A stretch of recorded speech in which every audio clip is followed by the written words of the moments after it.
Did you know that some older parents give too much after retirement and end up full of regret? What often begins with the best intentions, helping your adult children get on their feet, offering support out of love, or simply doing what feels normal within a family can slowly take a toll. Here's the hard truth. Once you retire, your energy, finances, and independence are not as easy to restore as they once were. Giving away pieces of your life, no matter how well-intentioned, can quietly dismantle the peace you spent decades building. In this video, we're going to walk through 7 things you should never hand over to your children after retirement, not because you don't care, but because the cost to your health, autonomy, and future well-being is simply too high. And most importantly, because protecting these things doesn't make you selfish. It makes you wise.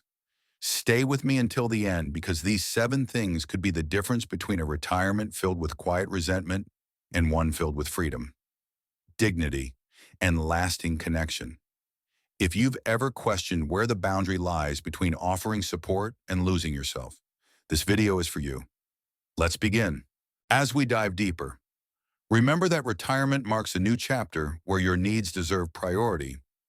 You've worked hard to reach this point, and preserving your peace isn't about cutting ties, but about nurturing them wisely. Many seniors in places like Chicago or Boston find themselves reflecting on these choices, realizing that small concessions can lead to larger losses. By setting thoughtful limits, you ensure that family bonds remain strong without sacrificing your own stability. This setup isn't just advice, it's a gentle reminder that wisdom comes from experience, and yours is invaluable.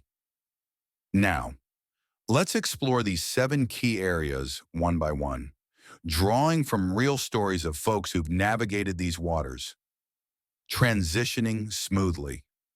We'll start with the fundamentals of financial autonomy, a cornerstone for any retiree's security.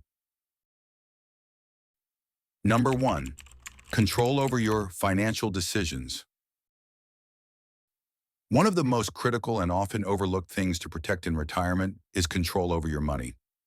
Many older adults unknowingly give up this control by signing over financial authority to help a child manage bills, handle online accounts, or just take care of things. What starts as a gesture of trust can slowly turn into a shift in power. And once that control slips away, it can be incredibly hard to regain. This isn't about mistrust, it's about protection. Your financial choices determine where you live, the care you receive, and how you spend your final years. Handing over full control, even to someone you love deeply, is like giving away the steering wheel to your life. That imbalance can lead to misunderstandings, tension, or in worst cases, financial abuse. I recall a man named Robert, 75, from Philadelphia, who gave his daughter access to his accounts simply because he didn't want to deal with online banking. At first, it worked fine, but over time, his daughter began making purchases without asking. Small at first, then more significant. I felt like a guest in my own finances. Robert said, when he finally brought it up. His daughter replied, "I thought you didn't care." That response hurt even more. The truth is, your money represents more than dollars. It's your effort, your boundaries, and your independence. You have every right to stay in control. Even if you ask for help with the occasional task, there's a big difference between someone assisting you and someone taking over. If you do need support, set firm boundaries, use joint accounts sparingly, keep records, understand what's being done and why, and if something doesn't feel right, trust your instincts and speak up. After all the years you spent earning, saving, and managing your finances, no one, not even your children, should decide what you do with your money. That decision is yours, and holding on to it is one of the most important ways to protect your future. Number 2, your home or property before it's necessary. Transferring your home or other property to your child before it's absolutely necessary may seem like a generous gesture, but it can be one of the riskiest choices an older adult makes. You might think they'll get it eventually, or this will make things easier now. But what often happens is that you unknowingly give away the very thing that gives you security and control. Your home isn't just a place to live, it's your anchor. It's where you decide who visits, when you rest, how you live, and when you leave.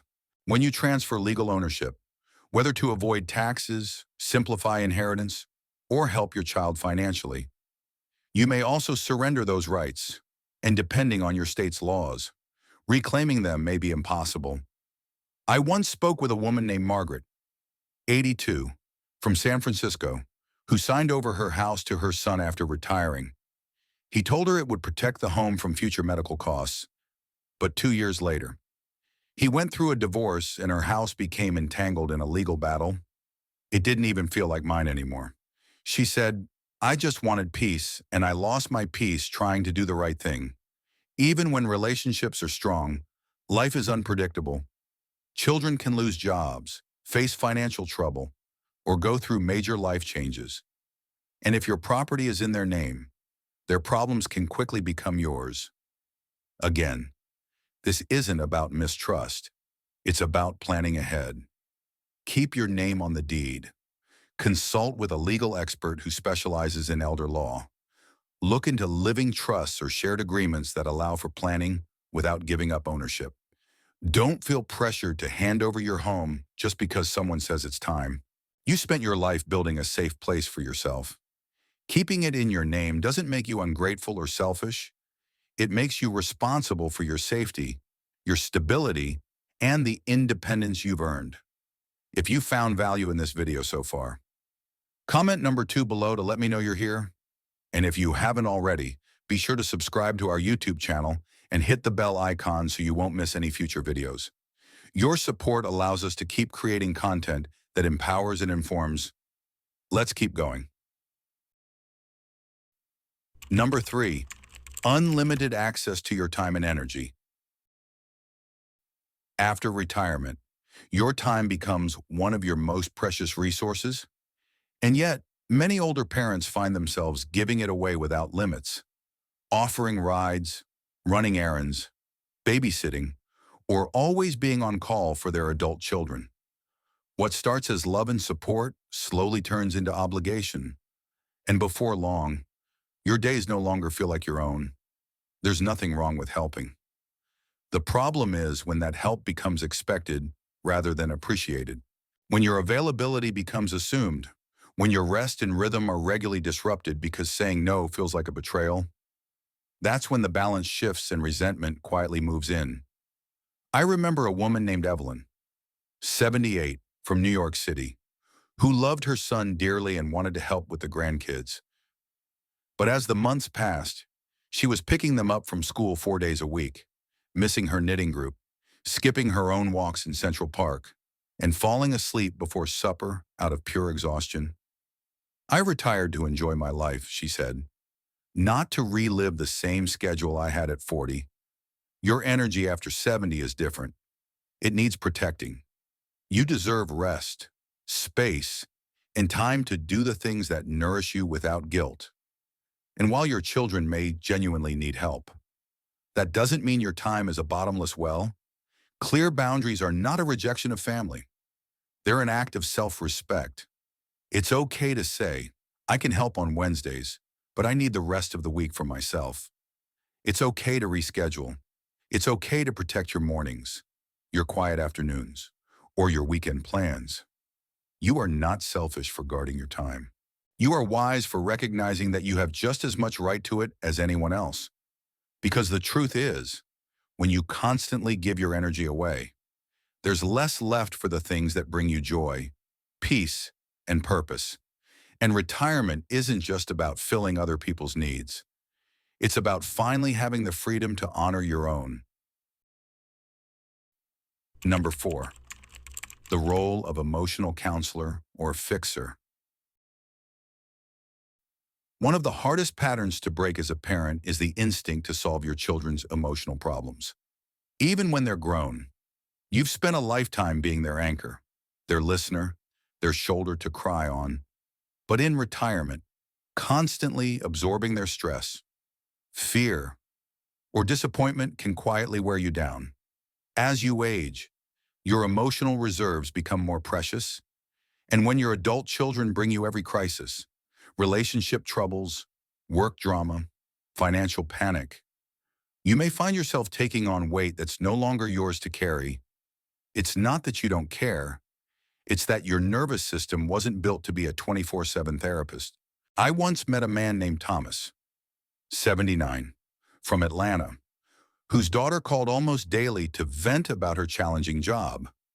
Thomas listened, advised, even offered suggestions from his own career days. But over time, he began losing sleep, feeling helpless, and walking around with a knot in his chest. I started feeling like I was the one drowning, he said, and I wasn't even in the water. That's what can happen when you become your child's emotional emergency room.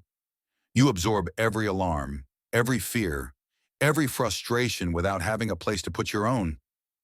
And the more you take in, the more depleted you become. You are allowed to listen without solving. You are allowed to say, "That sounds hard. I hope you find a way through it." You are allowed to suggest therapy, support groups, or other resources that don't involve your constant emotional labor. Because in this season of life, your peace isn't a luxury, it's your medicine. And protecting it doesn't mean closing your heart. It means keeping your heart whole so you can offer love without losing yourself. If you're still watching this video and finding these insights valuable, please comment number 4 below to let me know you're here. And if you haven't subscribed yet, I recommend you subscribe to our YouTube channel and turn on the bell so you don't miss any videos. Your support helps us continue creating good content to inform and inspire you. Now, let's move forward. Number 5, direct responsibility for raising grandchildren. Many older adults step into the role of caretaker for their grandchildren with love and willingness. But taking on full or near full responsibility for raising them, especially in your retirement years, can quickly become more than your body, mind, or finances were meant to carry. What often begins as just helping out becomes an unspoken expectation. And suddenly your retirement is no longer your own. Caring for young children is physically demanding. It affects your sleep, your diet, your stress levels, and your ability to keep medical appointments or tend to your own needs. And emotionally, it can feel like being pulled back into a life stage you already lived once, when what you need now is rest, stability, and time to reflect and enjoy. I remember a woman named Patricia, 74, from Dallas, who agreed to watch her infant granddaughter just for the spring. But the months turned into years, and she found herself once again preparing meals, handling play dates, and soothing cries at night when the little one was restless. "I love her with all my heart," she said, "but I'm weary. I didn't realize how much I'd sacrifice. The guilt is real, the love is real, but so is the cost. Raising children is a full-time job, and unless you've truly planned for it and chosen it freely, it can quietly erase your space to travel to places like the Grand Canyon, to rest, or even just to think your own thoughts. If your child is in a situation where they need support, explore other solutions first. Can help be shared among family? Can outside childcare be involved, even part-time? Can you offer specific hours or days rather than being on call indefinitely? Boundaries are not rejection, they're clarity. You've spent decades caring for others. And while grandchildren are a deep joy, you are not required to start all over again in your 70s and 80s. It's okay to say, "I'll love them, guide them, and support where I can, but I cannot raise them."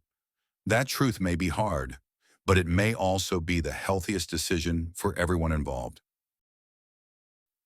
Number 6, your retirement savings or emergency funds. One of the most generous and most dangerous things you can give your child after retirement is access to the money you've spent your whole life building. Whether it's dipping into your retirement savings to pay off their debt, covering their mortgage just for a while, or handing over cash during one of their emergencies. The effect is the same. You chip away at the very foundation meant to protect you.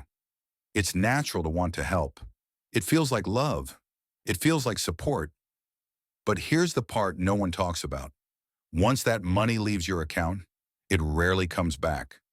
And if your health declines, your expenses rise, or something unexpected happens, the financial cushion you thought would be there may be gone. That's not just risky, that's dangerous. I once spoke with a man named William, 81, from Seattle, who loaned his daughter nearly $30,000 over 5 years. It wasn't all at once, just small amounts here and there. First for home repairs, then student loans, then a new venture. I thought I was helping, William said, but I was emptying the tank I was supposed to retire on. And it's not just the money, it's the emotional toll of wondering whether you'll have enough for your future.